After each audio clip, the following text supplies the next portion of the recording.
episode number 5 of the How It's All Connected Lifestyle Medicine podcast. This is the podcast that helps bridge the gap between research and the application of that research in the real world setting so that you, the listener, can be empowered with the knowledge to take control of your health and wellness in order to live a happier and healthier life. Today, I got one of my good friends and special guest, Mr. Isaiah Moak, financial advisor, Mr. Isaiah Moak. He's going to be here today teaching us and preaching to us a little bit about financial security, financial freedom, and the do's and don'ts of finances, so to speak. So, Isaiah, how are you, man? I'm doing good, Adam. I appreciate you, having me on this podcast to start out. It's a blessing just to be able to, I guess, just spread some knowledge, just spread some, just be able to impact as many people as I possibly can. So, I appreciate you having me on the podcast, man. Yeah, thank you, man. I don't want to just keep on giving compliments to each other back and forth, but hey, man, I really appreciate you coming on too, because especially in the beginning stages of this, it's kind of tough to get guests. So, especially, and you're my friend, so it makes it, with no icebreakers or anything like that. So I really appreciate you coming on and sharing your wealth of knowledge that you have. Seth Spicer in the comments over here. Hey. Absolute unit. Looking forward to this. Yeah, man. So, yeah, if you want to tell the listeners and myself a little bit, about a little bit of your background, who you are, where you're from, and we'll kind of go from there, about your own business and how you came from a JUCO D3 and D1 football player to now a financial advisor. So you have the floor, my friend. Yeah. So a little bit of background about me. I grew up in Averill Park, New York, a really small town in upstate New York. I guess taking a step back, really, my life is unique. My mother, she had me when she was 15. Really never got an opportunity to have really my father in my life. But, I was fortunate enough that, my stepfather did step up and, I consider him a father and, he really has impacted me in my life and really the goals and has taught me a lot of hard work and things like that through the course of my life. And, really sports growing up were my passion. At Averill Park, I played football, basketball, and baseball. I always wanted to become a professional athlete. That was always my forte. I always wanted to play in the NFL and, coming from a small town like Averill Park, I wanted to shoot for the stars, I guess. Yeah. So, really my goal and my focus throughout high school really was to get good grades and to put myself in a position to have that opportunity to play in the NFL. Mm-hmm. Now, things happen. A lot of things in the road, affected me from, I guess, reaching that goal. But, I had a lot of other goals in mind. I actually went to a Division III school, Alfred University, fresh out of high school. Alfred U, they wanted me to play linebacker there. So I went there and, I was looking around and there was about 200 or 300 people at training camp. So I was like, wow, I'm a freshman. This is going to be hard to get on the field. Little fish in a big sea now, right? Opposed to a big fish in a little sea. Yeah, exactly. Coming from Averill Park to, Alfred's not really a big school, but, just taking a look around and being like, wow, there's a lot of people here and a lot of athletes. So I wanted to, I guess, separate myself. I put a lot of work in that following summer going into college. And, I was fortunate enough to be able to start, as a freshman, playing linebacker and whatnot at Alfred University. And, our team had a lot of success. We had a lot of guys there who, we ended up, I guess, just coming together and having a really good team. We won the Empire 8 championship. I made a lot of connections just from being at that school. And really, I would never take anything back from going to Alfred. I loved Alfred. I loved the coaching staff and everything like that. And, I studied business administration there as far as academics go. And what I really wanted to do, though, was really try to achieve my goal, I guess, of getting to that position where I could play in the NFL. So I actually ended up transferring after winning a conference championship there, and I actually went to Hudson Valley, where I actually Shout met out Adam HBCC, here. baby. I met Adam here. He was one of my personal trainers there over at Hudson Valley, and he helped me out a lot. I actually broke my hand, I think it was week 5 or week 6. And, I asked the doctors and whatnot if I could play. I was like, hey, I don't care really about the break, but can I still play? I had all these goals to really get to play at a high level, and I really just didn't want anything to stop me. So, Adam here used to club me up every single day. He used to put a pad around my cast on my broken left hand, and he used to tape it up for me, and he used to help me put my pads on and tie my cleats and all that stuff. So that thing was a weapon when we were done with it, man.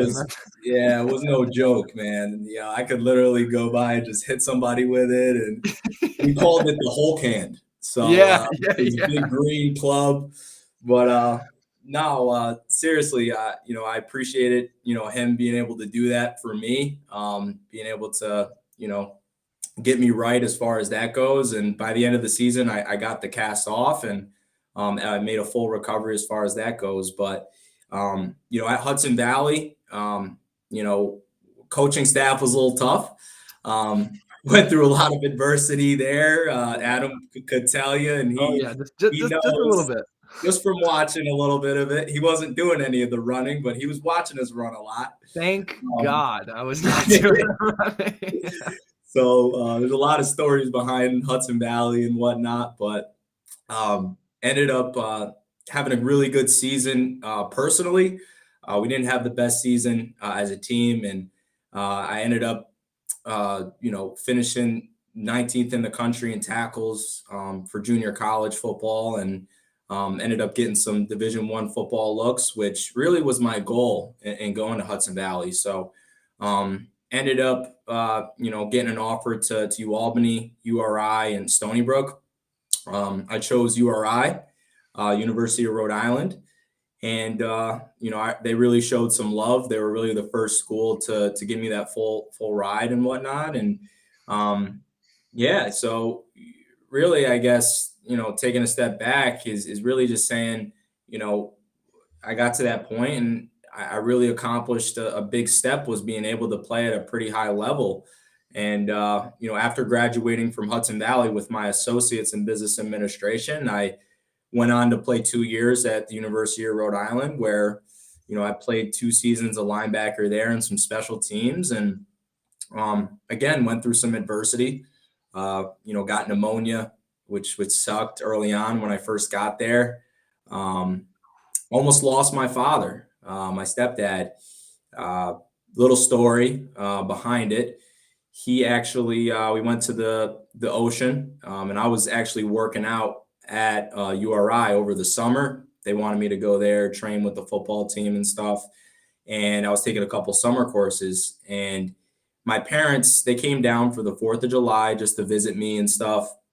And I met them at the beach. I had the day off of workouts and stuff. And when we were there, my father actually was in the waves in the ocean swimming and stuff. And he actually went to go do a flip over a wave, and it actually took his legs out from underneath him, and he actually landed head first into the shore as another wave crashed on him. So he ended up breaking his neck in about 3 different places. Oh my gosh. And I just remember, looking to my right, I was in the water with him, and I just saw him just looking at me, and I'm like, oh my God, like, holy crap, like, are you all right? And, based on the look in his eyes, I could tell something was really wrong. I used to be a lifeguard growing up and stuff, so I kind of reacted. I knew how to react. So I was able to grab him around his arms and pull him out of the ocean in time before that another wave hit him. So, he made a full recovery. He's all good. Okay. Well, I'm over here for everyone not being able to hear me. I'm over here like mouth open, like biting my finger. Like, I was not expecting this. I did not expect this. Wow. it on. shifted a Sorry. little bit. My apologies. No, you're good. You're good. You're good. Stuff like that. But no, so he made a full recovery and everything. But I guess really why I share that is because I guess transitioning to after my experience at URI and playing football and going through that, really just to say, what it is that I do as far as my career goes. And after graduating from URI with, a degree in logistics and finance was to really get into a career that could impact people and make a difference. I currently right now run my financial practice, and I'm a financial advisor for Northwestern Mutual. And why I believe it's so important and why I find so much value in it is because, I saw my dad almost lose his life that day. And really, when it comes down to it is, we really don't know when something like that is going to happen to us. We think we're young, we think we're invincible, but, just like that, things can flash in the midst of your eyes. So, I guess transitioning and getting to a little bit more of a positivity, More of a lighter vibe side of out the of that. conversation. Yeah, that wasn't a bad thing. I'm glad you shared that, because I think that even on just a personal level with you and I, having that connection too and being comfortable saying that, I think is important too, right? Like to be able to open the door to more conversations like you're talking about right now. Yeah, most definitely. And, it definitely, I guess, impacted me in my thoughts as what I want to do for a career. I got, when I graduated URI, I had, the degree in logistics and some finance, but I just didn't know what direction I wanted to go. And it led me to really my career in Northwestern Mutual. And really what my job is as a financial advisor is really to, educate individuals on how to reach financial security. And there's a lot of ways, and a lot of people really view financial security in different ways. And everybody's situation is different. I guess, really more so to give you a little background on, some of the work that I do at Northwestern Mutual is really just helping individuals reach their professional, financial, and personal goals, and really making sure that, they're protected, their families are protected, and, we're educating them on to really hit all the goals that they have in their lives. Yeah, so let's back. I wanna pick that apart piece by piece. So Yeah. when it comes to helping individuals reach that financial freedom and security, what is one of the best ways? Well, we can. I want to talk about the shoulds and the shouldn'ts, but I first want to talk about. I guess we can talk about the shoulds first, like the things that you should be doing and striving towards to be able to create that financial security in all three of those domains that you talked about.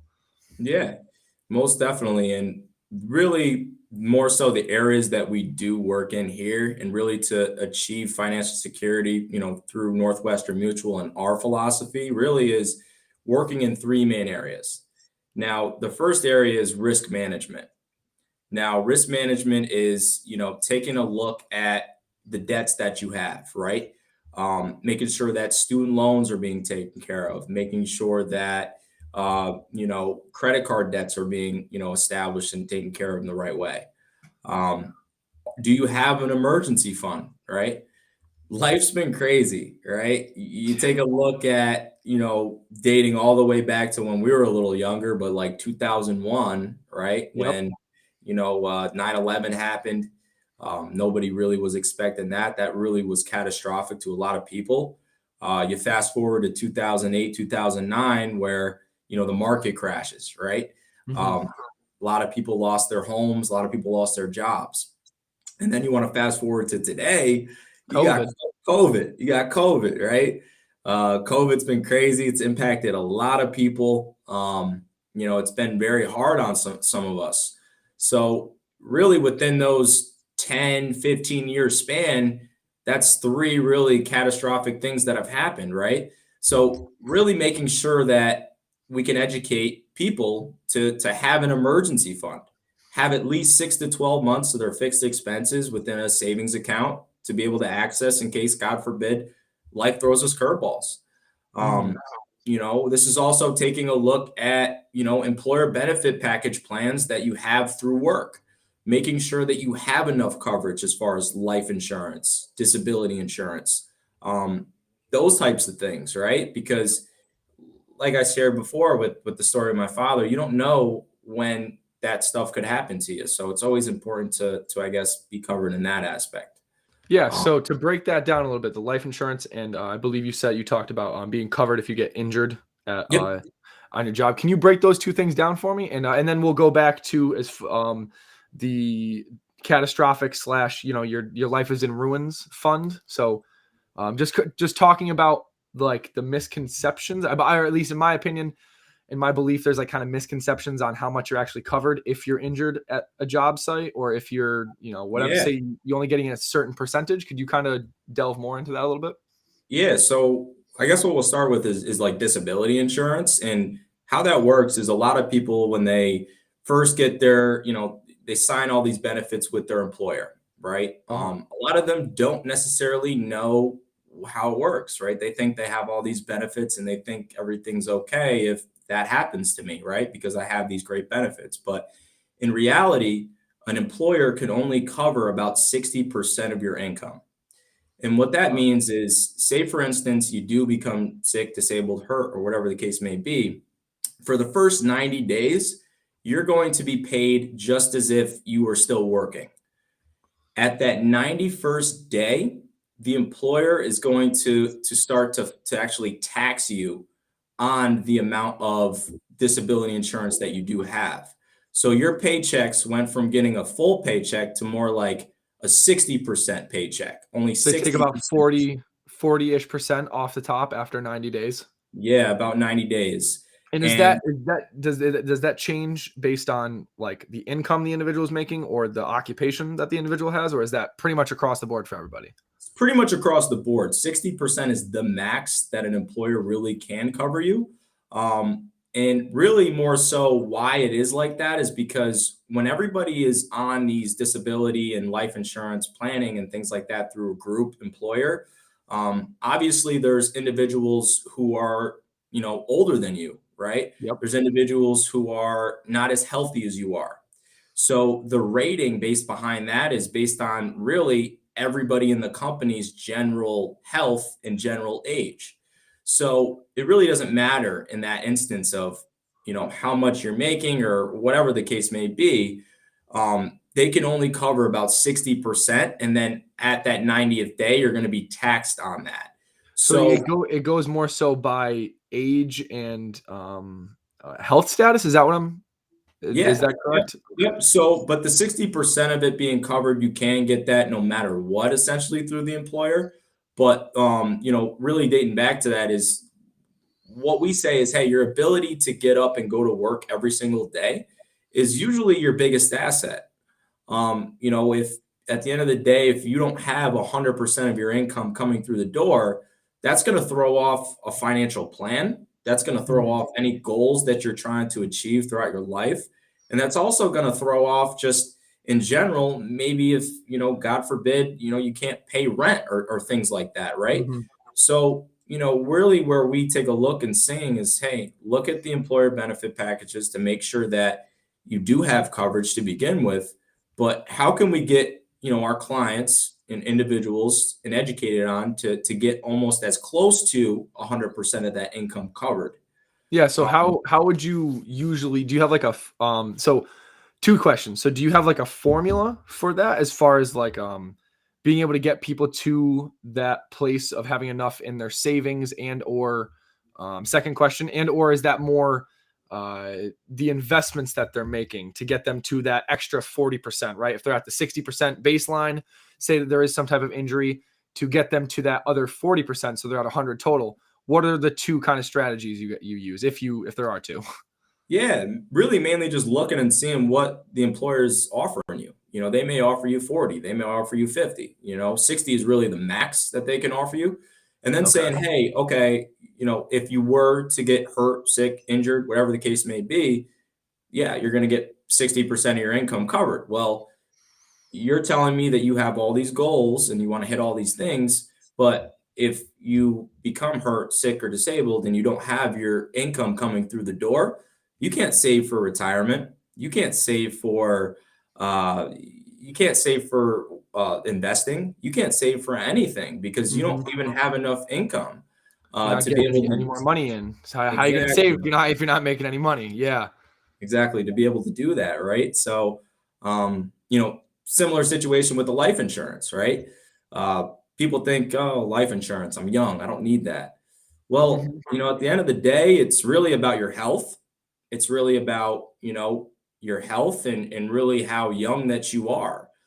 So, say for instance, an individual was to get, God forbid, diagnosed with cancer or something like that, and they're young, 25, you're not going to be able to get life insurance. You're not going to be able to get your insurability, locked in. They're going to say that you're a risk to the insurance company, and you're not going to be able to get that type of Because you stuff. have a possible terminal illness or whatever the Yeah, ailment might whatever. be. And cancer in that regard, terminal sometimes. So, Yeah, could be anything. Could be diabetes even.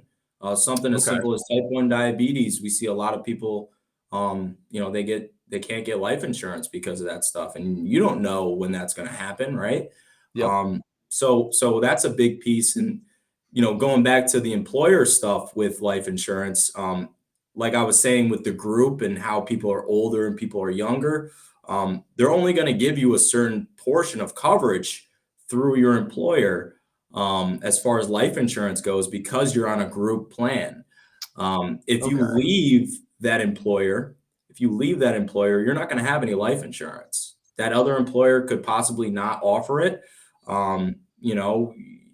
You may get fired. You don't know. You can't control that, right? So The money, so say that money is put into a pool, right? Any money you invest into your retirement or life insurance mhm, while you're working at that company, none of mhm. that carries over unless you retire at that company. Nothing carries over. And even when you retire, it goes away. It's term insurance. Term insurance has an end date. So it's like renting an apartment, right? You You don't pay, actually own it. yep, you're paying for a portion of the coverage, and your employer takes that money right out of your paycheck on on a weekly or biweekly basis, and you're covered just for the time being when you're at the company. And that's something you can, I'm assuming, depending on the company, you can opt in and out of, correct? Yeah, yep, you can opt Okay. in and So, out. Yep. and then my question from there being, what is the difference from that and getting a life insurance policy with someone like yourself? Yeah. So, there's a lot of stuff that we look at as far as life insurance goes, is really saying, hey, okay, you have a portion of a life insurance through your employer. Okay. Yeah. We're going to want to try to supplement something. We're going to want to try to have something where, not only can it be used for coverage purposes in case, you pass and you need to leave some money to a beneficiary and your family. If you have a mortgage, if you have Mhm. student debt, you want to make sure that your family is taken care of, but also really making sure that we can use life insurance as an asset. Most people don't know that you can use life insurance to actually build you cash. And how this works, and permanent as well as term, and supplementing that through, let's just say, Northwestern Mutual, you would actually be able to have that life insurance no matter where you are, no matter where you go, no matter what you're doing for a career, because it's always going to be with you no matter where you're at. Okay. And that's something that kind of blew my mind when we are talking about it. Yeah. Talking about being able to, in a sense, use your life insurance as an investment policy. Is that a little of an overreach, or could you explain that a little bit? Yeah. So really, there's two types of life insurance. There's term insurance, and then there's permanent insurance. Term insurance, think again, renting an apartment. Now Yep. you pay the policy, just like rent. You pay to live there for a portion of a couple of years. You pay your landlord. You have this coverage for a certain period of time. It has an end date, right? Term insurance, if it's supplemented, can be transferable, so it could follow you wherever you go. But again, it has that end date. Now, again, why people use term insurance is because of having a family, having kids, Yeah. things like that, right? Now, permanent insurance works the exact opposite. Permanent/whole life cash value life insurance. Now, what whole life cash value life insurance is you actually it's like owning a home, right? You put money into the home, you're putting equity into the home to make renovations to really make the home a little bit more expensive to either if you want to sell it or whatever the case may be. You're building equity within it. Just like when you put money into a permanent whole life policy. Over time, it's actually 5% interest rate, dividend rate, and it's growing tax free outside of the market. So what I mean by that is, you know, people think, hey, like, life insurance, this and that, mainly used for death, but no, it could actually be used in your living years. So when you're putting money into the policy, specifically through Northwestern Mutual, we have about a 5% interest dividend rate. And really Is what that that per means, year? Is that per year? Or is that yeah, yep. okay. Well, that's just, yeah, per year, about 5% that your money would actually, accumulate over time in your living years. So when you're putting money into the policy, it's growing tax free. You have the ability to access these dollars at any point in time. It is a vehicle that's used more so for a long-term vehicle for assets later in life. But, a lot of people use this as a safe portion of their wealth building picture. It's not correlated to the market. So it's not, obviously when the market takes a dip, we don't want to sell our assets in the stock market. We don't want to do that when the market's down. Yep. So what people do and what a lot of our clients do is they take those assets from their life insurance policy. I've had clients where they take money tax free out of that and they actually will go and buy rental properties, be able to, utilize that and be able to utilize that, the tax advantages there. And this sounds somewhat similar to a Roth as far as a Roth IRA, as far as the ability to take money out untaxed. Now, can you, obviously the life insurance is life insurance and the Roth is Roth. Yeah. But when it comes to investing money in it, I know with the Roth, there's you have certain limits you can invest per year. I believe the last time I checked, it was around 6,000 or 7,000.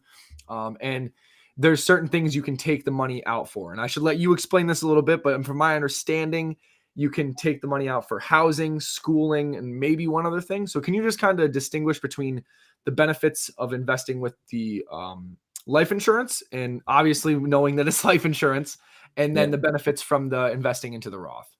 Yeah, so the Roth, you actually can't touch those dollars until age 59 and a half without being penalized or taxed. Whoa, okay. I did not know Yep. that. Okay.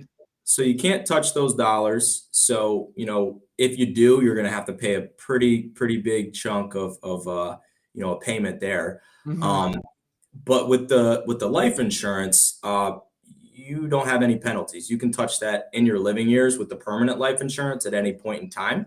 And it's tax free. So you can grab that at any point. Now, a Roth is tax free when you go to take the money out, right? So a Roth also is invested in the market. So Uh-huh.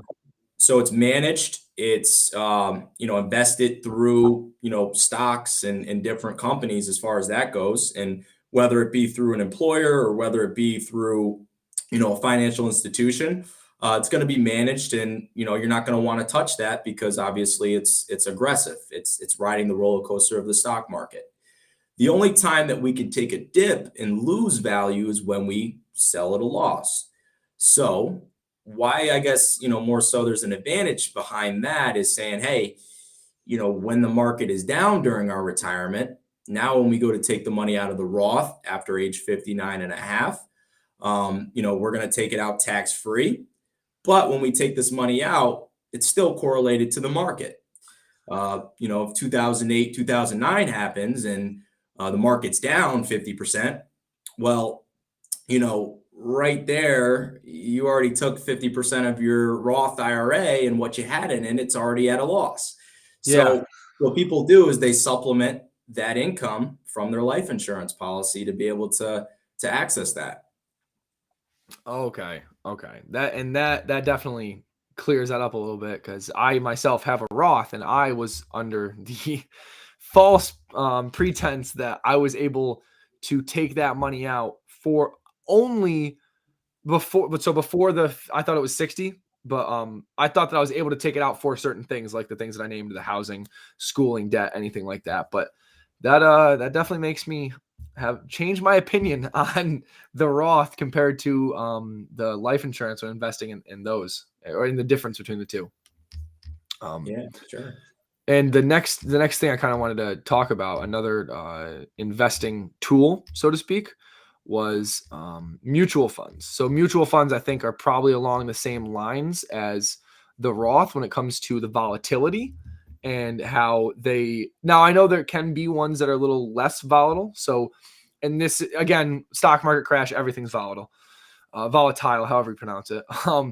But along the lines of, you can invest in companies that are, Fortune 500 companies that usually don't have massive dips in their stock price. But can you kind of explain what a mutual fund is, if you don't mind, just for everyone Yeah. to kind of get all three, Yeah, insurance, all Roth, three and mutual phases. fund. Yeah, most definitely. And I'll definitely touch on all three of the areas. Before, when I was talking, I guess just to go back a little bit, was, we work with risk management, we work with wealth accumulation, so investing, things like that, and we work with retirement and distribution. So I guess going back to what you said is, it works a little different than the Roth. A brokerage account, or when you invest in mutual funds, you have the ability to actually access those dollars anytime you want. It's not like a Roth where you have to wait a specific age to be able to touch it. It's not like a retirement account. With a brokerage account and mutual funds, the only thing you really have to pay for in tax wise, because it is a taxable event, is capital gains tax. So when you're putting money into a mutual fund, or whatever the case may be, whatever your money has grown to, usually within a year or so, you just have to pay, capital gains tax. Now, that tax can average between 12 to 15% based on the gains that occurred within that account. Okay. But to go back to what you said before, as well as kind of some of the stuff that it would be invested in, is,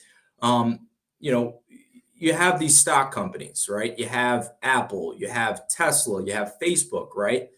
Well, if you were to go and buy one share of Tesla right now, do you know what the price of that is? Just one share right now? It's like 9 something, I'd say. I think 9, It's maybe up even there. 1,000.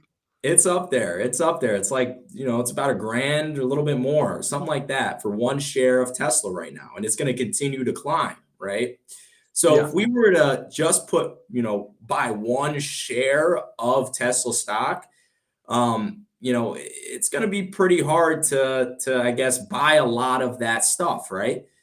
Now, what a mutual fund is you actually have access to Tesla, Facebook, Microsoft, international emerging markets, right? Overseas companies, real estate you can get your hands on as far as investing goes. Okay. There's really a lot of different asset classes that mutual funds can touch. Now, what we usually do is we show a chart, and it will show, really what the different asset classes have done throughout a historic point throughout, the last 15, 20 years. Mm-hmm. Let's just say, I think it was 2006, real estate did 36%. Awesome.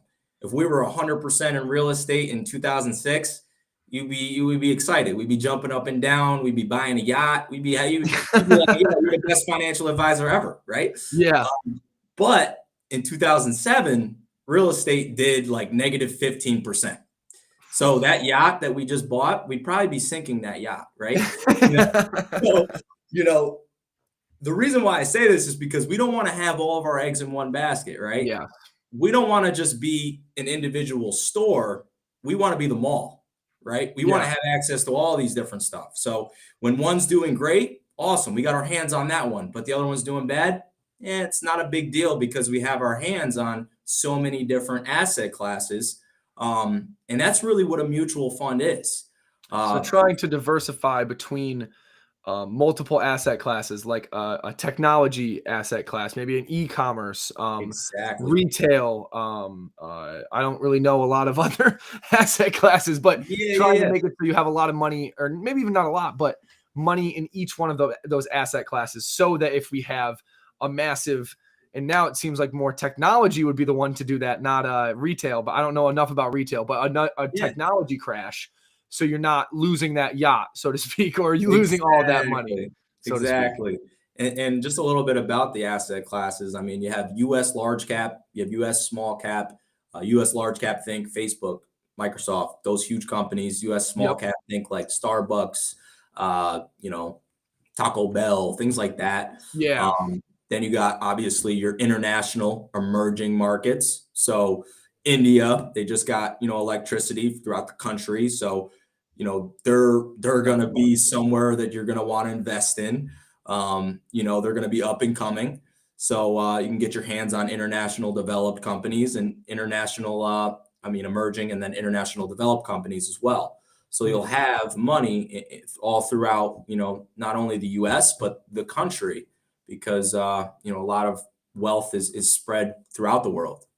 Yeah, and as far, just to touch back a little bit, because I think this has to do with also stock investing too, and I do want to get your opinion on stock investing after I ask the question. But large cap and small cap is based off of the market capitalization of that company, correct?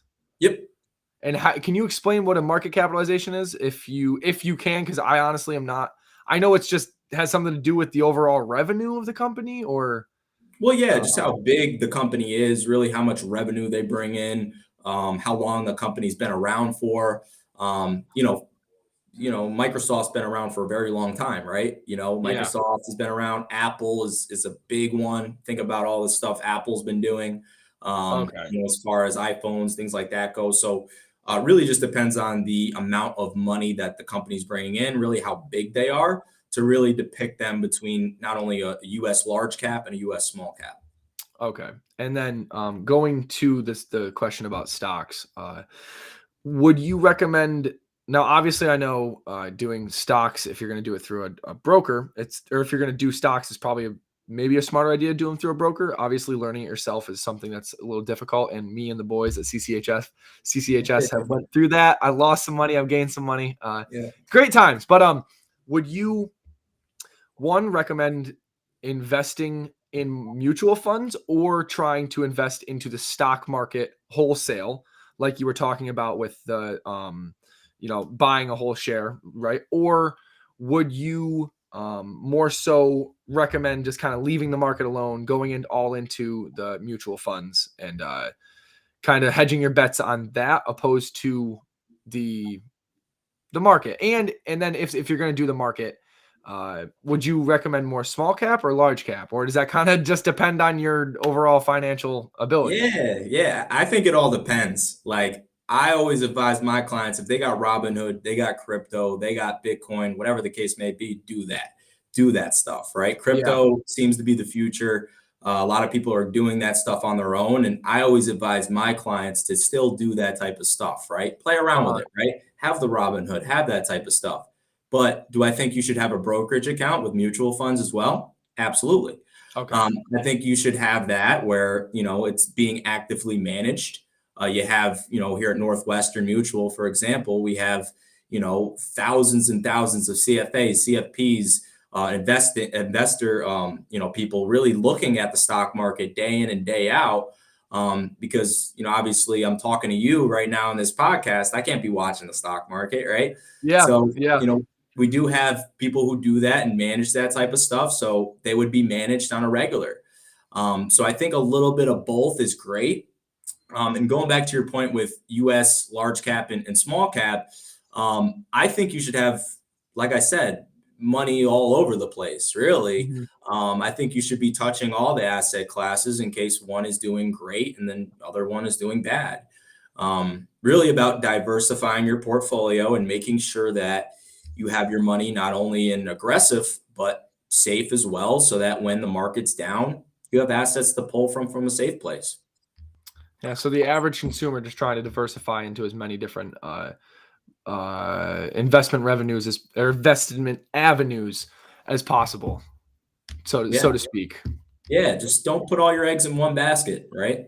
Yes. And I guess this is a great segue into the shoulds and the shouldn'ts of investing. So, if there are like maybe a top 2 or top 3, the things that you shouldn't do aside from putting all your eggs in one basket. So I guess that counts as one. But Yeah, is there yeah. anything else that you really shouldn't do when investing aside from, throwing everything into the Tesla or one stock or anything like that? And I don't think there's anything wrong with putting all your money in Tesla. Like, I don't think there's Yeah, anything wrong yeah. with that. People who bought Tesla when it was $2 or $3 a share are pretty rich right now. So, there's nothing wrong with, Yeah. studying the market and figuring stocks out. There's nothing wrong with that and doing your own thing. But I guess more so the don'ts is really don't sell when the market is down, right? You don't want to sell when you see the market go down. The average person thinks all of a sudden the market's down, I need to sell. I don't want it to keep going down and to keep losing money. No, you don't lose money until you hit that sell button. When you hit Yeah. that sell button, that's when you lose your money. Most of the time, the history of the stock market is shown to bounce back. It just has the history of Yep. it, right? Throughout the course of the stock market, right? So if we can leave that in there, right, without selling at a loss, and we can let the market bounce back like it typically does, depending on obviously the stock. But, we're going to want to let it cook. We're going to want to let it chill there. And we're going to want to be able to have assets elsewhere to be able to pull from when it is down, right? So, I mean, that would be my second, I guess, don't sell when the market's down. Don't panic. Talk to a professional, talk to a financial advisor. Most people, like I said, they only lose money when they sell. Yeah, and I know that's a big thing that I have been when I first started investing when I was like 18. I lost a lot of money making stupid plays because I didn't know any better, and because I got the market scare of, oh my gosh, I'm so red right now, like everything's red, I'm down 30% on this, I just got to sell it, I got to cut my losses. But I now, correct me if I'm wrong, but you can, if you wait a whole year. And I'm not advocating for selling when you're in the red, but Yeah. is there a some type of, I don't want to call it a loophole, but if you wait a certain amount of time until you sell the stock that's down, you can write it off as a tax. So say that there are individuals who have made this mistake and they have held the stock for over a year. Can you write that off, or is there a certain amount that you can write off if you're aware of that? I'm going to be honest, I don't know that. I Okay. don't know that answer. But what I will say too is, obviously, when the market's down, that's also the best opportunity, right? To buy. Yeah, to buy in. Buy Yeah. in, One because thing when we the like to, market's negative and you're going to get some sort of a positive return, you're going to get a little bit more of a rate of return when the market yes. is down. So, if selling when the market's down is a whole different ball game, but if you want to buy, yeah, definitely buy when the market's down, because Like it's to going to call come that up. buying the dip. Yep, Buying the buying dip, the baby. dip. I like that. I like that. Yep, buying the dip. And to answer my own question that I asked, I was actually curious. I wanted kind of like a reaffirmation of if I was correct in this. For anyone that is curious on the question I asked about the write-offs, from my understanding and the research that Jake and I have done, Jake, the other co-founder, if you hold a stock for a year, you can write up to $2,000. Oh, okay. Seth just said 3,000, but I thought it was two. It might be three. A $3,000 write-off on personal income if you lose that much money in the stock market. But I think the kicker is it has to be a year that you hold the stock for. Right. Which right. brings me to another question I actually had for you: capital gains tax. Now, is there also a stipulation for and yeah, what like Seth just said, either case with the 2 or 3,000, not that much, because in the research, I know I'm going tangent right now, but in the research, I actually saw that hedge funds can write off about 20 million a year in losses, and the everyday average consumer can only write off 2,000 to 3,000. So you tell me whether or not that's fair or not. But I digress. That's a different conversation for a different time. But as far as I lost my train of thought now.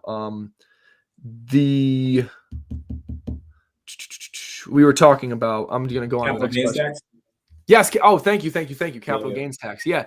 When it comes to the capital gains tax, if you are, again, holding the stock for over a year and then sell, do you not get taxed the same percent on the stock, or is it still that 12 to 15%? Even if you say I buy a stock, what day is it? The 17th, 2/17/22, and I make a large return on investment on it, but I don't sell until 2/17/23, because this is something that I heard people were doing with, AMC and GameStop when they were on 1,000% runners in one year. Now, I don't know if this is true or not. This is just, again, what I've heard, and this is why I'm not a financial advisor. I'm not giving any advice.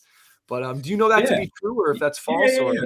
So really, how, from my understanding on how capital gains tax works is, if you do hold that profit and what you make, whether it be stock or a mutual fund or whatever the case may be, at least with Northwestern Mutual, as far as investing goes, what you do have to pay is really just the capital gains tax. And usually, typically at the first, if you hold whatever profits that you make from that stock or whatever money that you've made from that throughout a year, it's about 12 to 15% that you're going to be taxed on.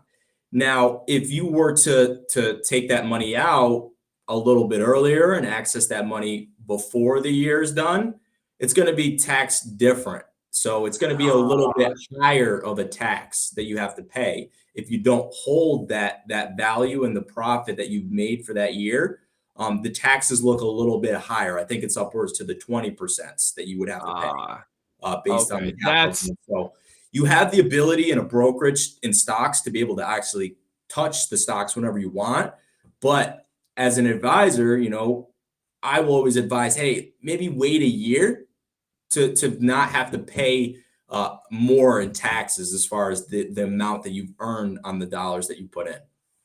Okay, I think that's what I was confusing. I was confusing the two. It's not that you don't have to pay any taxes after a year. It's substantially cut after a year. The capital gains tax. The capital gains tax goes down quite a bit compared to if you do touch whatever you've grown in that account. Yep. Okay. And would you say that's another don't of one of your three don'ts? Hey, man, if you need the money and you made a lot of it and you're okay with paying a little bit more in taxes based on your growth, as an advisor, we'll look at your situation, because everybody's situation is different too. What we do is, again, we take a look at what your goals are, what your finances are, what it is that you're capable of doing. Because most people think when they sit with an advisor, they think that they need to invest a certain amount of money. You don't. You really don't. You could do $10 a month if you wanted to, right? People really get that impression of, oh my God, I don't have any money, right? But if you took a look at it, you took a look at what's coming in on a monthly basis and what's going out, maybe it'll help you budget a little more. So, I mean, going back to what you said, it really depends on the individual and really their situation and what it is that they're willing to do and what they want to do. Okay. So now let's move on to the shoulds. I think we already covered a lot of the shoulds, I think. One of the other things that I wanted to talk about, and this probably is one of the shoulds that I think you'll say, is being able to kind of segment your monthly and or weekly, depending on how you get paid, finances into different categories of, percent wise, what you should be paying for X, what you should be paying for Y, what you should be paying for Z. Is there kind of like a formula for that? Yeah, it's called the 60-20-20 rule. And what the 60-20-20 rule is, 60% of our income that we make should go towards our fixed expenses, right? We need to live. So we need to pay rent. We need to pay for our mortgage. We need to pay for our cars. We need to pay for our groceries. we need to pay for things that we need in life, right? So 60% of our income has to go to that. Okay. 20% of our income should actually be saved for goal funding, right? For our financial plan, for our future, for whether it be investing, whether it be insurance, whether it be, saving for a goal, right? You want to buy a house, you want to buy a car, you want to buy, you're getting married, you want to start saving for, a wedding, right? So, 20% of our income should go towards that. And then the other 20%, we have to live in the moment, right? We have to live our lives and have fun, right? We got to be able to spend that other 20% doing the things we love, Yeah. whether you like, I don't know, going skiing or, playing football or whatever the case may be. So if we can always get our clients, and what our philosophy behind it is to save 20% of their income, they're doing the right things. And that 20%, would it be something you would advise to break that up into smaller percentages, say for a savings account, and then say Right. for like savings account for like a life altering event like we were talking about earlier, or Yeah. other different things like school for your kids like you were talking about? Would you advise something like that? Yeah, most definitely. What we talk about is we talk about, different drawers, right? We talk about different drawers of money to start putting money into these different drawers for different time horizons in our lives. We have more of a short term, we have a midterm, we have a long term, and then we have retirement. So more short term, you're thinking obviously stuff that we can access in a bank account, right? It's liquid. Savings accounts, right? Emergency fund, saving for those personal goals like a car, a house, those types of things, right? We need to be able to access our cash. Now, looking into more midterm, thinking a little bit more 2 to 10 years, we'll say, you want to start to invest and put some dollars into this bucket of, brokerage accounts, mutual funds, investing. Because again, that's liquid. You can access that. But Yep. again, we just learned that we have to pay capital gains taxes, things like that. But now we got the first bucket of having liquid cash. We have brokerage, which is liquid, but aggressive. It's not safe. Then we look a little bit more towards long-term, 10 or more years.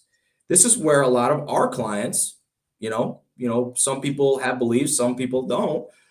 They put their dollars in permanent life insurance to be able to access tax-free cash building outside of the market.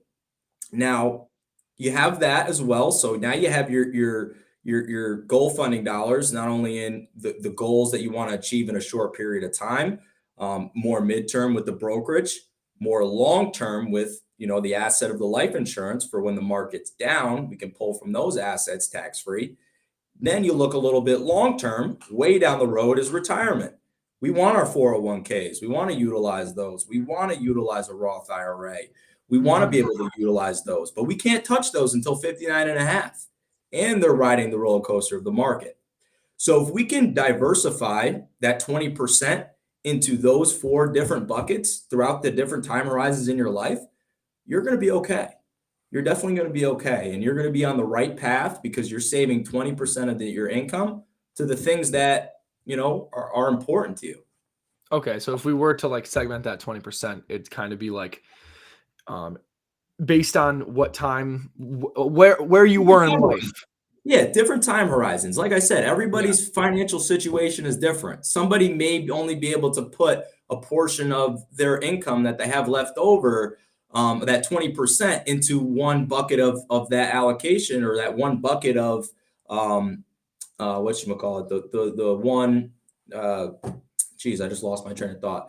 The one, bucket within that time frame, right? Out of those 4, you might only be able to do a little bit of retirement. You only may be able to do that. It all depends on your budget, right? Yes. If you don't have the right budget to be able to do that, that's what I do as a financial advisor. Is I look at cash flow to make sure how much money you have coming in versus how much money's going out, right? How much can we depict towards one part of the picture? But the younger that you start is the better that you're going to be off in the long term.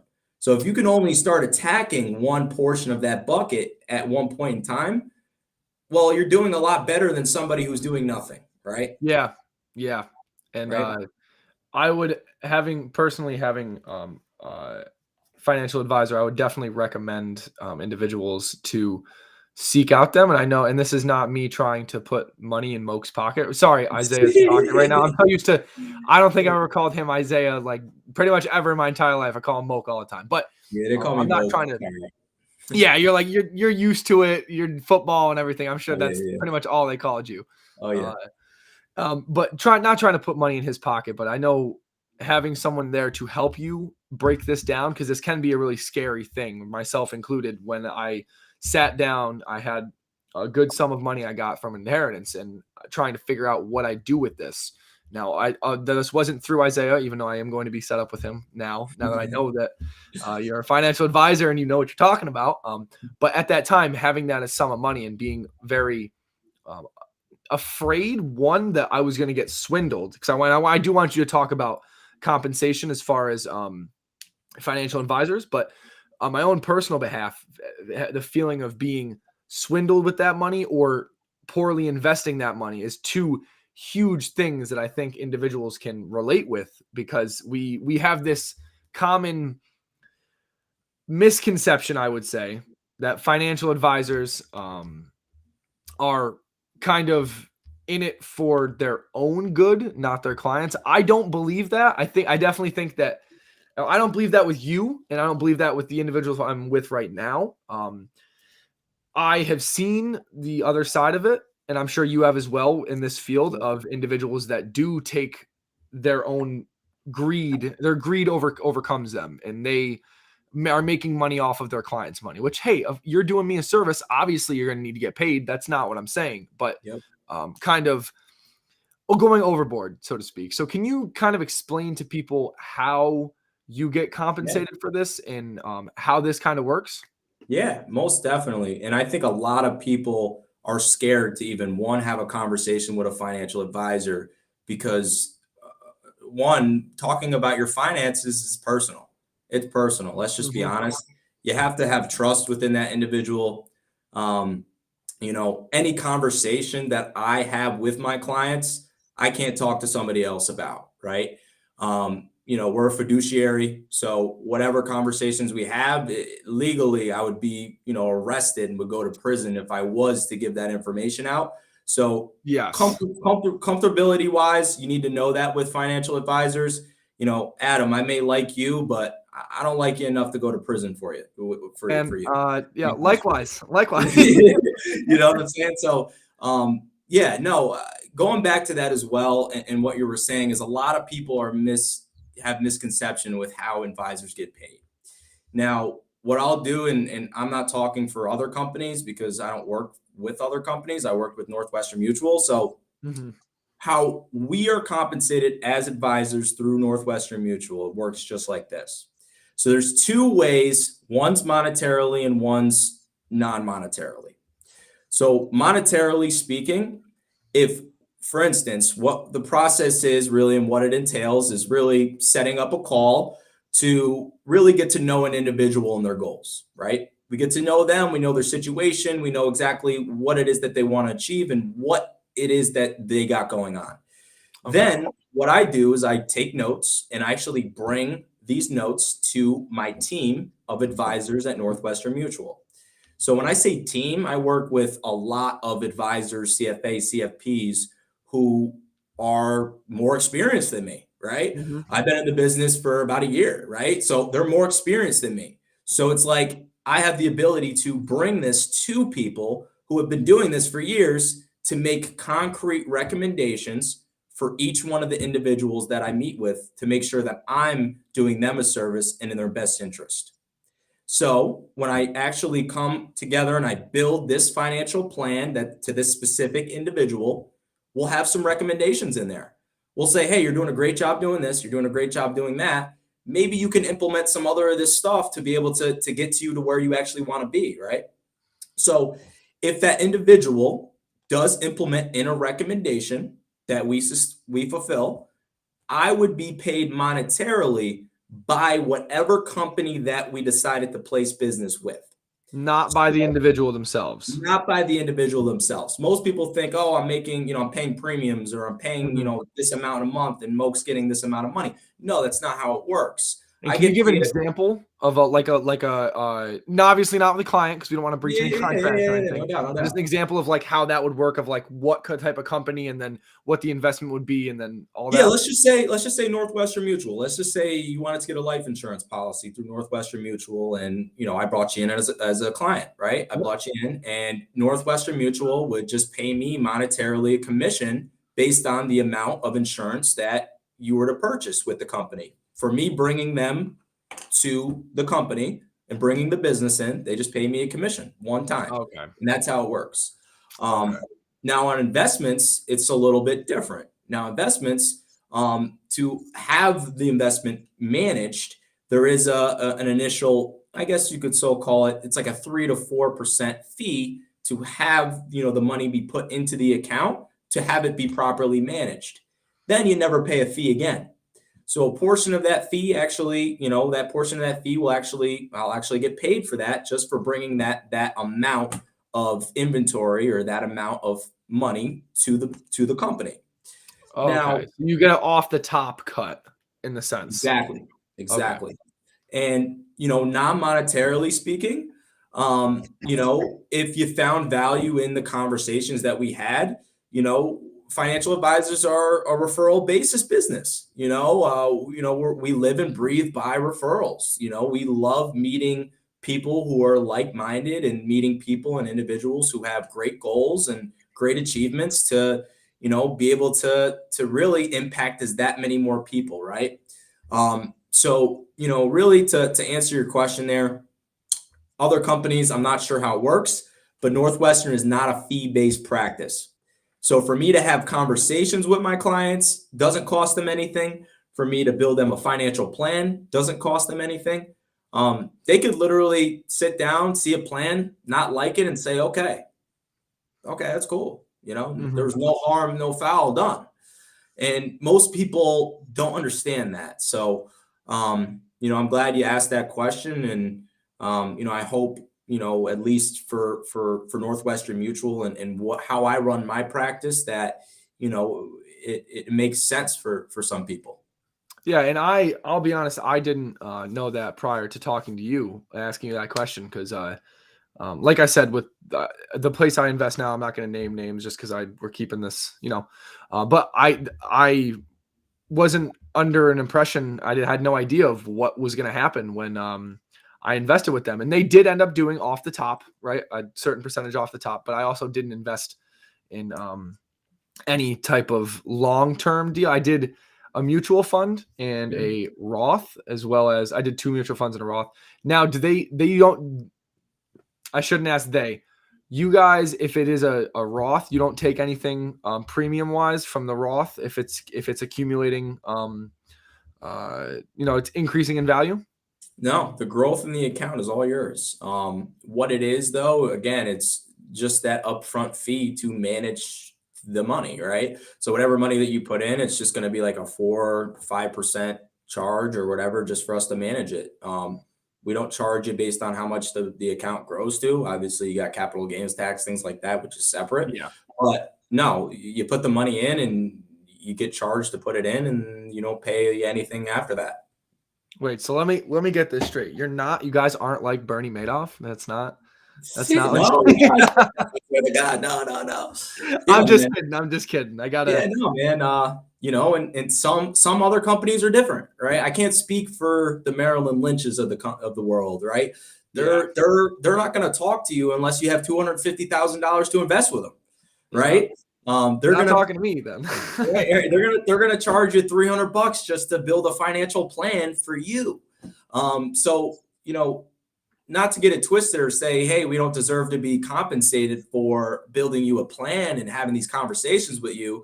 we just get compensated in different ways. We get compensated as far as introductions, being introduced to other people. And that's really how you can compensate us for our time, is really just, introducing us to great like-minded people.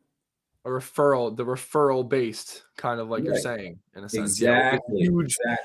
Which is huge in our industry, in the fitness industry, even though I don't like to say I'm in the fitness industry, because I think that there's so much more to fitness than just being a barbarian and lifting weights up off the ground and putting them back down. Don't get me wrong. It's all mental too, man. There's a lot to it. Mental, fitness, all that stuff. Trust me. Sleep, everything that comes along with it. But I don't want to have my words be misconstrued. I do love picking heavy things up and putting them back down on the ground. Okay, I'm not saying I'm not a barbarian at heart. I still do. I was gonna say you got like 27-inch biceps over here. I know you understand me. For those of you who can't see Moak, I'm just giving you a little visual as well for the not trying to gas you up too much, but he's gassing me up. He's gassing me up. I wouldn't want to be on the other end of a bar fight with this man or a regular fight. I see a question from Snug 67. What is the best financial money? I think what he's asking is what is the best thing to invest in that's maybe not money. I'm not in Snug. If I am wrong, please correct me. But I think he might be talking about like gold and or some type of other asset, so to speak. And I know Snug's been with us for a long time, and I know he'll hit us right back in the chat if that's not exactly what he's asking. But what is the best financial like money? So I believe he's talking about an asset. I mean, to answer your question, and I hope I'm answering the question the right way, really is there's a lot that you can invest in. I truthfully believe you should get your hands on a lot of different things. Mutual funds, I'm very, very, very very positive, and I think a lot of people should get into mutual funds because you can touch all these different asset classes and not just have all your eggs in one basket. So is there some that are better than others? Yeah, right. Bonds. Let's just say, for instance, bonds are doing about 1.5%, right? But bonds are taxable, right? They're a safe place, but they're taxable.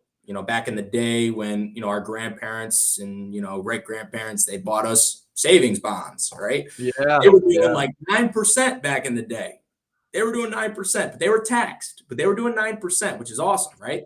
But things have changed, right? Things have changed, so is it to say that one asset class is better than the other? Maybe, but to have your hands on all of them, is that a good thing? Absolutely. So instead of having one, again, I know we talked about all the eggs in one basket, but instead of like kind of only focusing on one way to invest, focusing on multiple ways to invest. Right.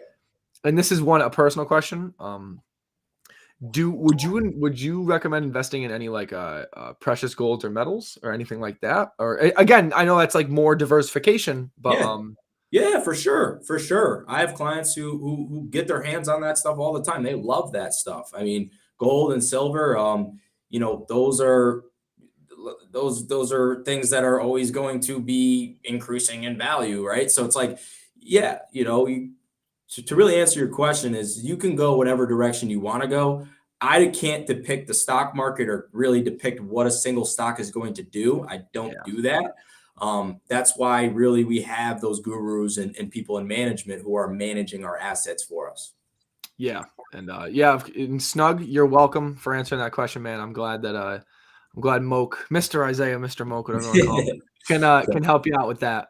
Because that's definitely the whole point of this, is to try to get information into your guys' hands that you can use, that's actionable, that you don't have to sift through a 10-page research paper to figure out on your own, things that are, common things that we can use. They don't teach us in school. Nobody teaches anything in school, right? I find it funny that we go to college for 4 years, we go to high school all those years, and nobody really has ever talked about how to diversify your money, right? Put your money in the right places, right? What to do at a young age to set you up for the future, right?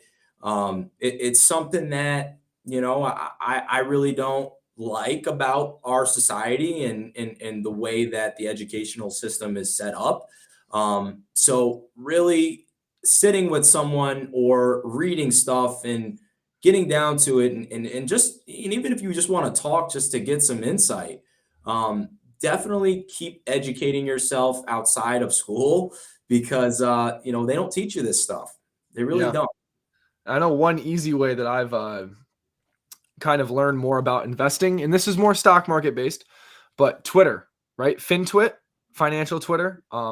I follow a couple different people on Twitter that give, and this isn't just stock advice, but overall advice when it comes to kind of definitely not the same that Moak does, because Moak's advice is much more concise and not. It is parallel though, like parallel to how to invest your money. So there is really easy resources if you don't feel comfortable maybe going to a financial advisor. Obviously, I would recommend trying to reach out to a financial advisor, even if it's only over the phone, right? That you can have a lot of valuable content come over a phone call.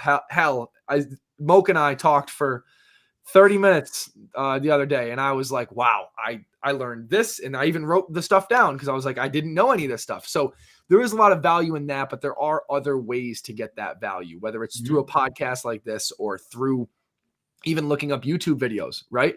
Because like Moak was talking about earlier, our goals align. We just want to help people. We want to help people get to where they need to be, whether it's for me, it's more of like the holistic physical and financial and mental and all that good jazz. And Moak, I'm sure it's similar things, but Moak didn't go to school to get his exercise science degree. So it's a different way of helping people. But at the end of the day, it's still the core idea that we are helping individuals be a better version of themselves. And honestly, man, that's one of the reasons why I wanted to have you on. So do you have anything else that you want to tell the people before? No, well, I guess what I'll say and end here is, again, I appreciate you, Adam, really for having me on this. If I helped anybody really, I guess, as far as what it is that they should start thinking about, I guess, and starting to implement in their own lives. And, if I was to impact at least one person, then I guess, this was very helpful. And I feel like I impacted somebody. So, I just want to thank you, Adam, for having me on here.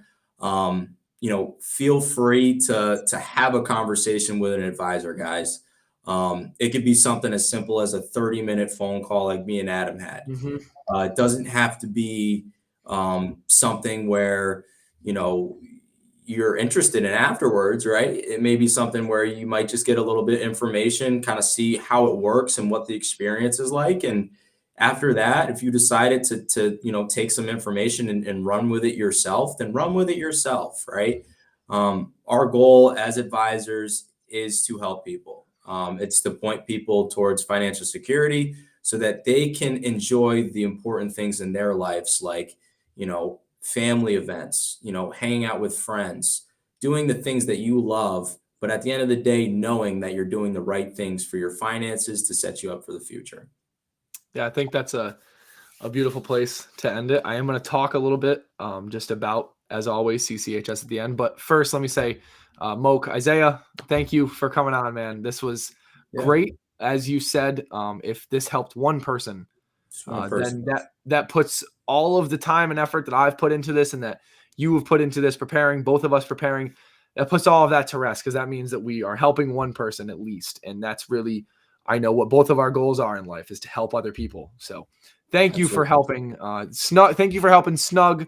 Thank you for helping Seth. Thank you for helping everyone who downloads this podcast. And thank you for being you, man. Because without that, I wouldn't have called you if it wasn't you. So seriously, well, I appreciate you, Adam, again, man. And if anybody does, want to talk and specifically, definitely, my name's Isaiah Moak, again, as you know, and feel free to reach out. I don't know if my contact information and stuff like that is out there and whatnot, but I was just going to say, tell the people before we get off, the people where they can find you, social media, anything like that. I'm going to put it all in the show notes.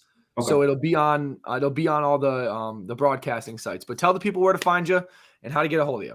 Yeah, so follow me on Instagram, Isaiah Moak, no spaces, all lowercase. You can follow me on that. I'm on LinkedIn, Isaiah Moak, just right on LinkedIn. So connect with me on LinkedIn. And you want to talk just through LinkedIn, we can do that.